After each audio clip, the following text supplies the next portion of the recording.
Hello friends, welcome back to our channel skill up academy. जी हाँ दोस्तों, आज हम डिस्कस करेंगे डीएसएसबी के मार्च एग्जाम के क्वेश्चंस के बारे में डिस्कशन है इस वीडियो में।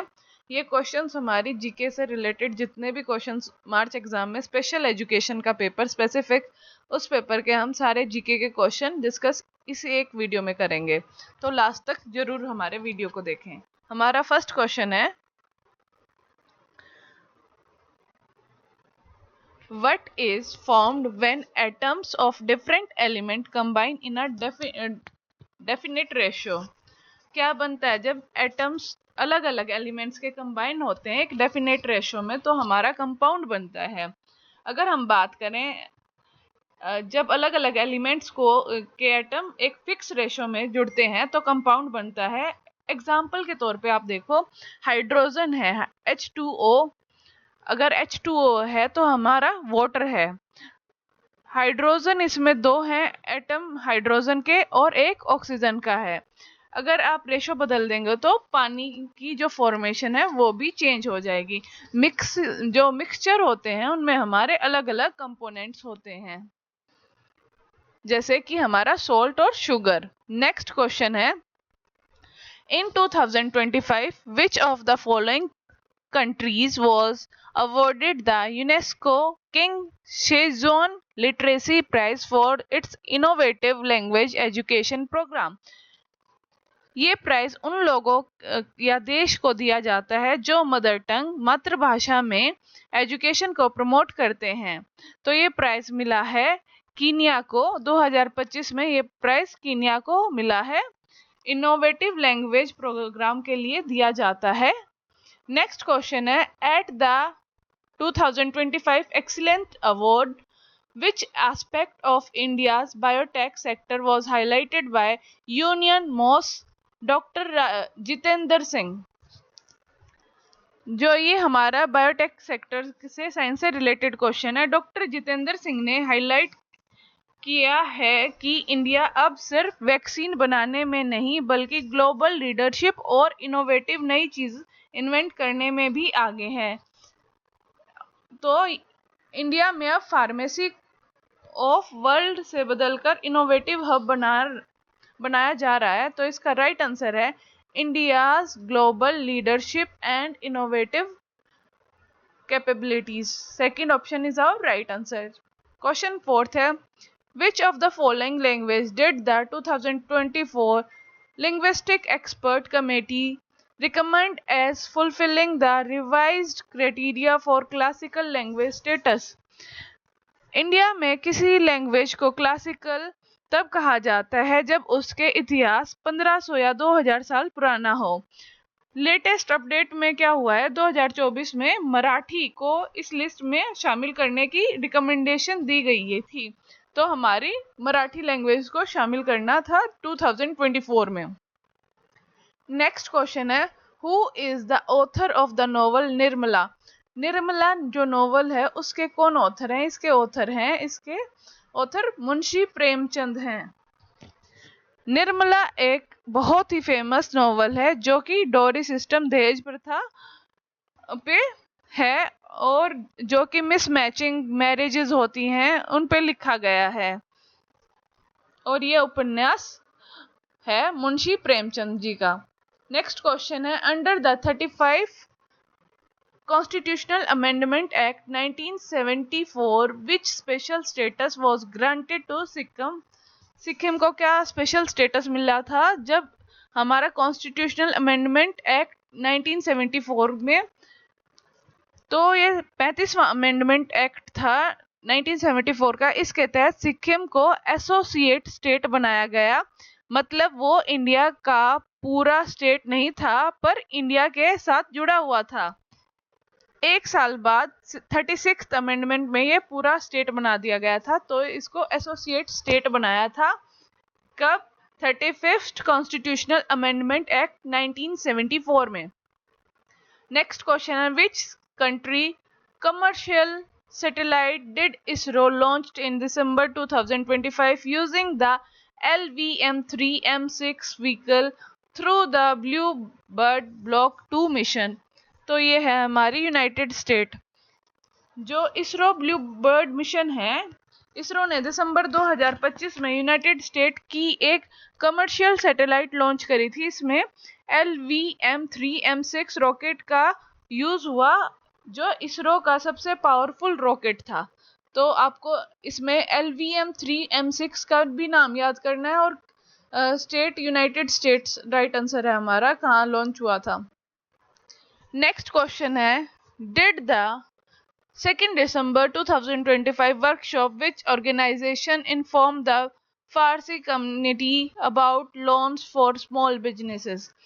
तो ये हमारा इकोनॉमिक्स से रिलेटेड क्वेश्चन है। फारसी कमेटी को लोन और बिजनेस की जानकारी देने के लिए NMDFC national minority development finance corporation और MoMA ministry of minority affairs मिलकर काम किया था। तो हमारा राइट आंसर है इस क्वेश्चन का NMDFC।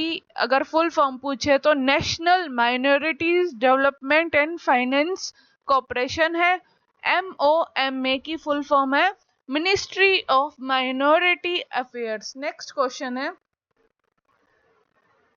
which book won the 2025 National Book Award in the non-fiction category in November 2025?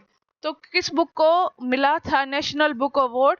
ये था the surveyors of the Clotilda by Hannah Durkin. इस बुक को नेशनल बुक अवार्ड मिला था 2025 में। नेक्स्ट क्वेश्चन है हमारा, the dimension T represent which physical quantity? जो हमारा डायमेंशन टी है वो क्या रिप्रेजेंट करता है? फिजिक्स से रिलेटेड क्वेश्चन है। टी हमेशा दिखाता है टाइम को। तो आप ये चीज याद रखना, टी टाइम को है। टेम्परेचर के लिए के यूज होता है या थीटा यूज होता है, टाइम के लिए हमेशा टी यूज होता है।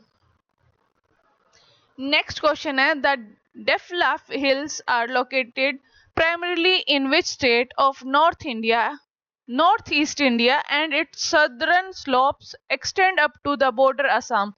तो ये हमारी अरुणाचल प्रदेश में है ये हिल्स। इनका नाम वहां रहने वाली डेफला ट्राइब के नाम पर रखा गया है। ये हिल्स असम के बॉर्डर तक फैली हुई हैं। कहाँ पे है ये? अरुणाचल प्रदेश में है हमारी डेफला हिल्स। नेक्स्ट क्वेश्चन है, which schedule of the Indian Constitution contain the list of the state union territories including their names and terrestrial jurisdiction? ये हमारा जो हमारा पहला स्केड्यूल है, फर्स्ट स्केड्यूल है, उसमें है जिसमें बताते हैं इसमें सारे स्टेट और यूनियन टेरिटरीज के नाम और उनके बॉर्डर्स की जानकारी होती है।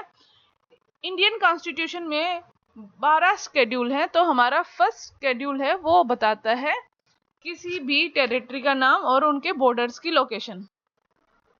नेक्स्ट क्वेश्चन है, at the 56th international film festival of India IFFI 2025 which filmmaking personality was honored with a special postal stamp on his birth century? तो वो है हमारे के वैकुंठ बप्पा। इनको जो हमारा 56वां फिल्म फेस्टिवल में ये मराठी सिनेमा के बहुत जाने माने हस्ती हैं। इनका बर्थ सेंचुरी पे इन्हें स्पेशल पोस्टल स्टैम्प रिलीज किया गया था के वेंकुंठ बप्पा को। नेक्स्ट क्वेश्चन है, which landmark sport policy aim at transforming India sport ecosystem was approved by Union Cabinet in July 2025? तो ये हमारी नेशनल स्पोर्ट्स पॉलिसी 2025 है। जुलाई 2025 में गवर्नमेंट ने एक नई पॉलिसी लाई ताकि इंडिया में स्पोर्ट्स का लेवल बढ़े और हम ओलंपिक जैसे बड़े इवेंट्स में ज़्यादा मेडल जीत सकें। तो ये हमारी नेशनल स्पोर्ट्स पॉलिसी है 2025 की। नेक्स्ट क्वेश्चन है, which sector had the largest share of the workforce on the eve of independence in India? तो ये 1947 आज़ादी के वक्त जब इंडिया की लगभग 70 से 75 वर्कफोर्स सिर्फ एग्रीकल्चर खेती बाड़ी पर डिपेंड थी, इंडस्ट्री और सर्विस सेक्टर में बहुत कम था, तो हमारा जब इंडिपेंडेंस की बात करें तो वर्क फोर्स कहाँ पे सबसे ज्यादा थी? एग्रीकल्चर सेक्टर में सबसे ज्यादा थी। नेक्स्ट क्वेश्चन है, which organisation developed India's first fully indigenous micro processor DHR-UV Dhruv 64 under the micro processor development programme? तो ये है हमारा centre for development of advance computing CDAC। ये इंडिया का पहला फुल्ली इंडिजीनियस पूरी तरह देश में बना माइक्रो प्रोसेसर है। इसे CDAC centre for development of advance computing ने बनाया है। नेक्स्ट क्वेश्चन है, the Indo Gangetic plain is described as an aggradation plains. What does this primarily means?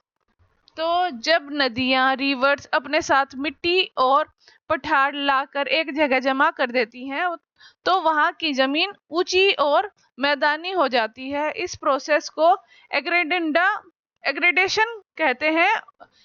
इसी से इंडो जिंजेटिक प्लेन बनता है।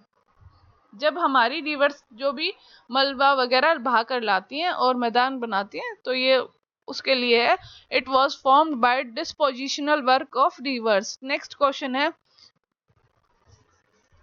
जो हमारा the Chuar rebellion, a tribal rebellion, is also popularly known as which of the following? ये बंगाल के जंगल महल area में हुआ था, इसलिए इसे जंगल महल मूवमेंट भी कहते हैं। ये ट्राइबल्स ने ब्रिटिशर्स के खिलाफ किया और ये हमारा जंगल महल मूवमेंट है।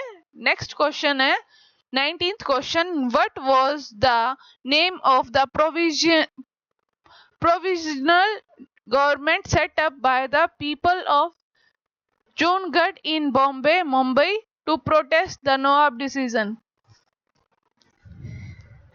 ये जूनगढ़ के लोगों ने नवाब के खिलाफ जो पैरेलल गवर्नमेंट बनाई थी उसका नाम अर्जी हुकूमत था। इसका मतलब है प्रोविंशियल गवर्नमेंट। तो हम क्या नाम था प्रोविंशियल गवर्नमेंट का? अर्जी हुकूमत। जब पार्टीशन मॉडलो मिंटो की एक्ट की बात कर रहे थे तब ये इंडिया में कौन रहेगा और पाकिस्तान में कौन जाएगा उस वक्त की ये बात है। नेक्स्ट क्वेश्चन है, the Navratna scheme introduced in 1997 by the government of India is associated with which of the following? तो ये हमारा इकोनॉमिक से रिलेटेड क्वेश्चन है। नवरत्न स्कीम सरकारी कंपनीज को बेहतर बनाने के लिए उन्हें ऑटोनॉमी आजादी दी गई। अगर किसी कंपनी को नवरत्न स्टेटस मिला है तो वो 1000 करोड़ तक काम बिना सरकारी परमिशन के खुद कर सकती है। तो इसके लिए क्या है right option? Granting greater financial and marginal autonomy to premier central public sector enterprises. अगर आपको हमारी वीडियो अच्छी लगे तो वीडियो को लाइक करें, चैनल को सब्सक्राइब करें। Skill up academy 9।